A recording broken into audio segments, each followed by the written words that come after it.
लगभग 1.5 साल से टल रहे पंचायती इलेक्शन के तीसरे चरण की भी घोषणा हो चुकी है।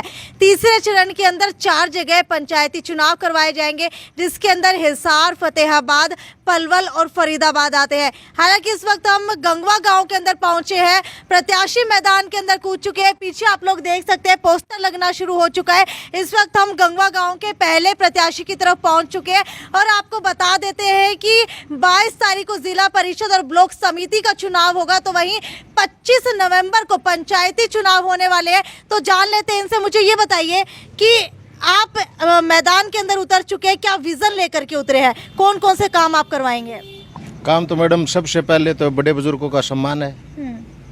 लड़कियों की शिक्षा अलग हो, लड़कों का स्कूल अलग हो, और सबसे महत्वपूर्ण बात यह है कि हमारे गांव की जो पाइपलाइन है वो बिल्कुल डैमेज हो चुकी है जी। उसको बदलवाना, गांव का सीवरेज, सारी व्यवस्था हम अपनी तरफ से कराने की कोशिश करेंगे। ठीक है महावीर पंघाल जी, मुझे ये बताइए कि अब तक जो है काफी समय से इलेक्शन डिले हो रहा है, तो अब तक आप किन किन सामाजिक कार्यों के अंदर गांव में शामिल होते रहे हैं और कौन कौन से ऐसे मुद्दे हैं जो आपने गांव के अंदर उठाए हैं? सामाजिक कार्य, पहले बात तो मैडम ये है कि हमारे परिवार मतलब एक इतना मतलब सामाजिक परिवार है कि हर एक 36 बिरादरी के साथ है। किसी गरीब लड़की की शादी हो, कोई और सामाजिक कार्य है, उसमें हमेशा हमारी भागीदारी रहती है। गंगवा गांव के अंदर वोटर्स की बात की जाए तो लगभग कुल मिलाकर के 6,500 वोट आते हैं, जिसके अंदर से 50% वोट जो है वो बैकवर्ड क्लास के हैं। दूसरे कैंडिडेट इस वक्त हमारे साथ मौजूद है, दीपक गेदर गंगवा। मुझे ये बताइए क्या विजन लेकर के आप इस बार चुनाव लड़ने वाले हैं? हमें जी सबसे पहले तो आपका बिग सिटी न्यूज़ है, आपका इसको धन्यवाद करते हैं। जो गांव में आए, हमारी आवाज़ें उठा रहे हो, आपका बहुत बहुत धन्यवाद। और सबसे बड़ा बिजनेस तो है, लगा लो, सफाई बहुत ज़रूरी है जी। हेल्थ की भी बहुत ज़रूरत है। हेल्थ हॉस्पिटल नहीं है हमारे यहाँ पे, तो बहुत ज़रूरी है हॉस्पिटल भी बनाना गांव में। हेल्थ सबसे, फिर दूसरी बात शिक्षा के लिए स्कूल भी बहुत ज़रूरी है। बच्चों का ध्यान रखने के लिए स्कूल से ही अब आगे जाएंगे बच्चे। स्कूल की पढ़ाई होगी तभी गांव विकसित होगा। कुल मिलाकर के अगर अस्पताल की बात की जाए और स्कूल की बात की जाए तो कितने अस्पताल और कितने स्कूल है गंगवा गांव के अंदर? स्कूल तो हमारे हैं, वैसे सरकारी स्कूल हमारे दो कितने हैं? हैं? 2 बड़े स्कूल हैं, एक प्राइमरी स्कूल है, एक खेतों में प्राइमरी स्कूल है। वैसे स्कूल तो 4 हैं, फिर इनकी थोड़ी अच्छी तरह देख होंगी तो भी बच्चे आगे जाएंगे ना। और अस्पताल कितने हैं? अस्पताल नहीं है हमारे ठीक है, यहाँ पे अस्पताल नहीं है, सरकारी अस्पताल नहीं है। वैसे अस्पताल बहुत ज़रूरी है। अगर कोई बीमार होता है तो कहाँ पर जाते हैं फिर? हिसार जाते हैं हम। ठीक है, हिसार जाते हैं सारे। गंगवा गांव के अंदर पहले क्या कोई ऐसे सामाजिक मुद्दे रहे हैं जिसकी आवाज़ आपने उठाई हो या फिर आपने बढ़ चढ़ के सामाजिक कार्य किए हों? सामाजिक बढ़ चढ़ के जी, मैं 10 साल तक युवा क्लब का प्रधान रहा हूँ। हमने बहुत बड़ा सामाजिक कार्य, तो हमने ये हमारा ना शमशान घाट था, बहुत गंदा था, उसको हमने मिलजुल के सारे युवा साथी हमारे साथ हैं, अभी भी हमारे साथ हैं युवा साथी सारे। हमने बहुत बढ़िया उसका सबसे बड़ा काम तो हमने वो ही किया था। फिर भी हम गांव में हफ्ते में 2 या 3 दिन सारे युवा लड़के, 40 लड़के थे हमारे साथ, सब मिलके इतनी सफाई किया करते हैं हम उस टाइम में। लोग आपको क्यों वोट दें? लोग मैं युवा हिसाब से हमें काम करना है। सबसे बड़ा हमारा एक सफाई का ये लगा लो, हमारे सीवरेज में सारा गांव सीवरेज में हो जाएगा ना, तो हमारे गांव में सबसे बड़ा सुख वो ही होगा।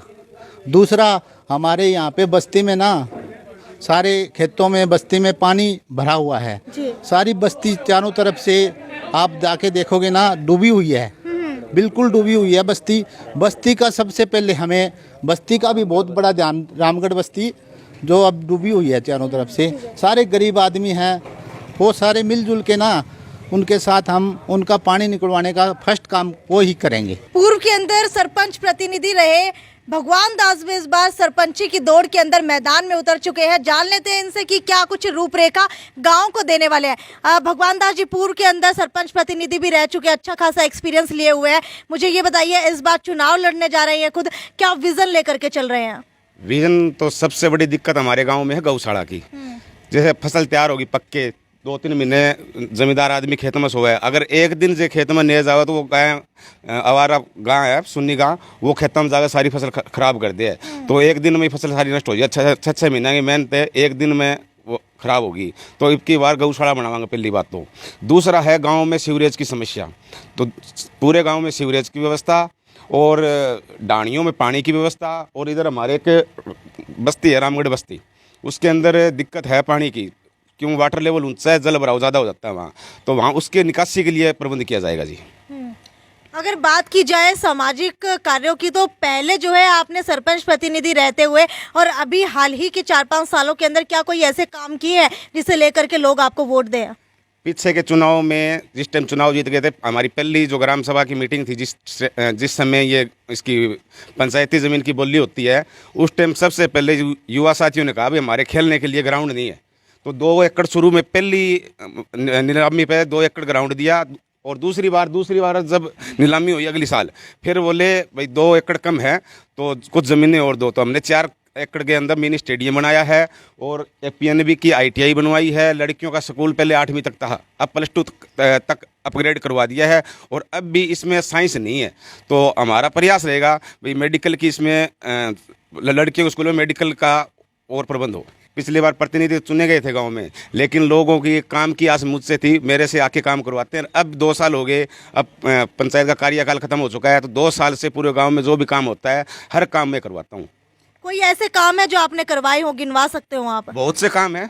जैसे पिछले साल एक साथी था, तो उसकी सिस्टर की शादी थी, तो उस गली के अंदर कूड़ा करकट बहुत ज़्यादा पड़ा था, तो वो DC साहब के पास, SP इसके सरपंच साहब के पास, जिसने जहाँ तक उसको जाना था वो जाके सभी के दरखास्त लगाया, लेकिन कोई काम नहीं हुआ। मैंने अपने निजी खर्चे से वो वहाँ कूड़े की वो थी खत्ती ढेर, वो उठवाया। वाटर वर्क्स के पास में ढेर लगा हुआ था, वो भी उठवाया। और रामगढ़ बस्ती में पिछली बार पानी भराव हो गया था, जल भराव बारिश के बाद में, तो वो निकलाया। अब भी मेरा ट्रैक्टर और मोटर वहाँ लग रही है, एक नई मोटर खरीद के रामगढ़ बस्ती के लिए दे रखी है, ट्रैक्टर भी मेरा वहीं खड़ा है।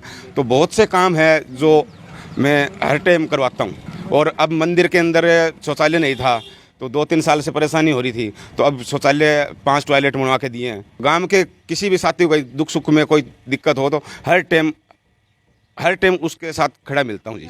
रात को भी, आधी रात को कोई फ़ोन करता है तो उस टाइम मैं उनके पास जाता हूँ और उनका काम करवाता हूँ। और जो मेरे पास आते हैं उनका काम करवाता हूँ।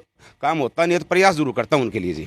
गंगवा गांव के लोग पिछले काफी समय से अस्पताल की समस्या से जूझ रहे हैं, क्योंकि अस्पताल ना होने की वजह से अगर कोई भी बीमार होता है तो हिसार जा करके इलाज कराना पड़ता है। तो अगर आप जीत जाते हैं तो क्या अस्पताल की व्यवस्था गांव के अंदर करवा पाएंगे?